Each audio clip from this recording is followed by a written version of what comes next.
I think the final Tears of the Kingdom trailer is easily the single greatest video game trailer to ever release in the history of video game trailers. Ashley and I were driving home from out of town and we knew this trailer went live at 10 a.m. so we stopped at a gas station to watch this trailer on our phones, and I really didn't know exactly what to expect. All I knew is that the last Breath of the Wild trailer was about the story and it was pretty epic. And as we watched this almost 4 minutes of footage from this game, our mouths were wide open in amazement. Every shot looked like a new game. Every new enemy, every new boss, clear dungeon scenes, music that was absolutely incredible, Link pulling a wagon behind his horse, all of these awesome looking Zonai people and structures, the champions fighting alongside you, the amazing armor, it all just compiled into what felt like a love letter for the 6 years that those of us who loved Breath of the Wild with every fiber of our being had waited for. But I think what makes this trailer so special is that the Tears of the Kingdom developers as well as the fans have heard so much that this game just looks like Breath of the Wild DLC, or just looks empty, or I can't believe that they're charging $70 for this game. It looks no different. And for those of us who have followed this game since its announcement and have been on board from the get-go, these statements really kind of grinded our gears. And that's because we knew that they were keeping so much under wraps for this game. We knew that they were keeping a lot of it a secret. We knew there was a reason this game was going to be $70, and we knew that the 4 abilities in the gameplay reveal that Eiji Aonuma showed was definitely not all there was to this game. And this trailer, in my opinion, took all the comments that were derogatory to this game, crushed them into oblivion, put them in a blender, blended them into a fine powder, and crushed them into oblivion again. From the opening scene of Eiji Aonuma talking, the new amazing music, I was just absolutely hooked from the get-go. He also made it a point to mention multiple times, actually back to back, that this was a Hyrule that we've never seen before. We're going to be exploring a new Hyrule. So, of course, in the parking lot of the gas station, Ashley and I are just losing our minds like, what do you mean? And obviously, all the while, the 4,000 of our past theories are swirling around in our head as he says this. Then the trailer opens up with that beautiful shot of the Sky Islands as well as Hyrule below, and I just love how amazing this music is sounding at this point. That was one thing I really wanted for this game, was music that just hit different, and I think this trailer shows that it will do just that. Link then falls from a Sky Island, which we've seen before in all these trailers. Just like the last Breath of the Wild trailer, they start showing off some awesome shots of the overworld, and the music of course is still killer. We're seeing all kinds of Zonai architecture. Obviously they've made it clear that the Zonai will be a big part of this game, and these buildings start lifting, which we've also seen before. The first one though is definitely not Hyrule Castle. It's another building, which I believe will be a dungeon, but they try and fool us by immediately showing Hyrule Castle directly after that. Then if that's not enough excitement for you, they decide to crank up the trailer a notch and show off who at first I thought was Ganon in front of a blood moon. But in retrospect, it really looks so much like Demise. We see the same scene of Link and Zelda falling and Link reaching for Zelda's hand. And here we get a clear view of an underground setting, which looks to be under Death Mountain. And I'm thinking this is a shot of a dungeon for the game. And I think one of the coolest parts of this entire trailer is this shot inside of the storm cloud we have seen so much in the past trailers. And if you've watched my videos here before,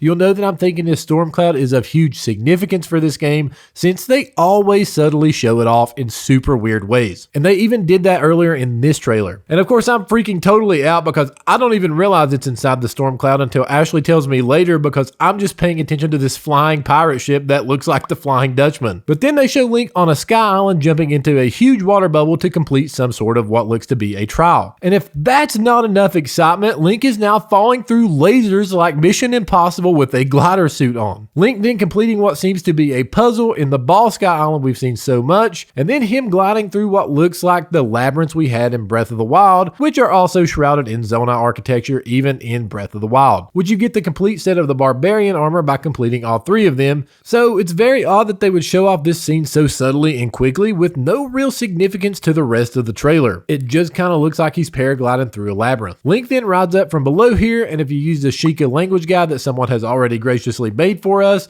we can see that it's not a shrine or a dungeon at first, which I thought it was, but it instead spells out the word tower. So it seems that this is how we'll get to the top of these new towers, and when we get to the top, there may be a challenge, as we have seen Link do that before in an old trailer. Then a shot of someone I think looks awesome. Like super awesome. Now here on the channel, we're pretending like the art book leaks do not exist at all. I've only seen one thing from it and only know one other thing other than the thing I've seen from it. And I'm aware that this person may be in that art book leak, but for the sake of excitement for this game, please don't drop it in the comments below or any spoilers from the art book leaks. We would really appreciate it here at OurRadiantGaming. Now that that's out of the way, like I said, I absolutely love the design of this character. Clearly they're Zonai, but they're so mysterious. They also seem to be super evil since the malice is floating all around them, and they make it a point to make them look very evil in the face. But this looks like the type of evil fantasy character that Tears of the Kingdom needed. A huge Zonai construct gets pushed out of a wall, which was crazy, and maybe the most confusing part of the whole trailer is here when Link goes inside of Hyrule Castle, and it looks like there's nothing wrong with it at all. I did notice a lot of yellow aura around this scene, so maybe it's a memory, but it does not really look like a memory because it looks like Link is being able to be controlled or like it's a present day cutscene. So of course I'm thinking, yes, the 2 time periods or 2 realms theory we have created here at OurRadiantGaming is correct, and I think the rest of the trailer shows that off as well. It definitely does seem like that's the route that this game is going. Obviously that's not concrete, but it definitely seems to be going that way. Then we hear a male voice as we see a short-haired Zelda who has Zonai attire on appear in a clear Zonai area. Then a Zonai character appears to talk to Zelda, who I'm just going to now call the Zonai Zelda. Again, we're pretending like the art book leaks do not exist, but I just think that this character talking to Zelda looks amazing. I'm not sure that I've ever liked any aesthetic in a video game more than the Zonai aesthetic for Tears of the Kingdom. They have really knocked it out of the park with it. When it shows Zelda's face up close, we see tears on her face because, you know, Tears of the Kingdom. The character tells Zelda he needs her to get Link as the last line of defense. Then Zelda acts like she has no idea who Link even is. And at the time, of course, Ashley and I are mega freaked out and mega confused, but also really, really excited. Finally, another shot of the glider, which we've only seen once before way back in the name drop announcement. And then Link with a shield fused to his sword, which is so cool. And an up-close view at the Circle Sky Island that we have seen so much. Link then gets attacked by a ball of fire, glides up with a Rito character, then it carries people around on a horse and buggy? Excuse me? That is something that I didn't know that I needed in this game, but I'm really glad that it's in there. We see the recall ability being used in battle, which is super awesome. It looks to be super helpful, but they don't stop there. He then rides a rocket up into the sky? What can't you do in this game? Here's another way that Link can transcend Sky Islands, or maybe even a trial here that he has to complete as he jumps across some Zonai structures. This shot here seems to be a dungeon as Link fights a construct on a minecart, and at that point, obviously, Ashley and I are just freaking totally out. A literal battle between a Bokoblin fortress and Link with a constructed tower that looks to have guns or something on it, like some sort of battle bots type stuff. Also didn't know that I needed that in this game, but I'm very glad that it's there. Maybe the coolest armor ever, and Ashley's eye immediately caught this as she absolutely loved the horse armor as well as the armor that Link is wearing. Then we see something that seems to be able to be crafted onto a vehicle, but Link shoots it with an arrow and it takes out an enemy base. And as Link and the Rito are in the sky, an insane looking boss appears. I love the design of this thing as well as every other boss we see in this trailer. Immediate cut to Zonai Zelda holding a tear, which for obvious reasons is significant. We actually see these tears on a lot of characters like Sidon, Zelda, and even Ganondorf. More enemies going crazy, then we see a better shot of Link getting overtaken by Malice as well as the Master Sword, which we've seen before, but this is a lot longer than we've seen in previous trailers. Then we see Ganondorf being revived, and man, he looks so awesome. His voice in the past trailer was awesome enough, but I feel like they have absolutely perfected the way that he should look in this game. This is a great Ganondorf in my opinion, and I couldn't imagine them making him look any different than this, honestly. A purple and black lizard-like enemy is now shown on a sky island chasing Link, and I absolutely love the variety of enemies in this game. It just shows me that they really listened to the fans when they were creating this game, because that was one complaint a lot of us had from Breath of the Wild, was that we just wanted more enemy variety, and it looks like they went all out for that. And we've seen a ton of this small Rito here, so they seem to be super important to the story, or maybe this is just the one they're focusing on for the story. Another shot of a female character who is not Zelda, but wields the same yellow Triforce power that seems as Zelda has, and she destroys a ton of enemies in one shot with that power. Then we get a shot of Riju afterwards, and now we're thinking, yes, these champions or champion descendants will be able to help us in this game. This is awesome. We absolutely loved that in Age of Calamity, and it's so cool that they're bringing it over to Tears of the Kingdom. And the reason we think that is because immediately after it shows Riju, it shows Link standing with what looks like a party, and then Sidon fighting alongside of Link. Then it makes it look like a ton of champion descendants will be fighting alongside of us as Link goes to take on this Gleeok, which of course looks amazing. We've seen this on the bridge in the past trailer if you looked really close,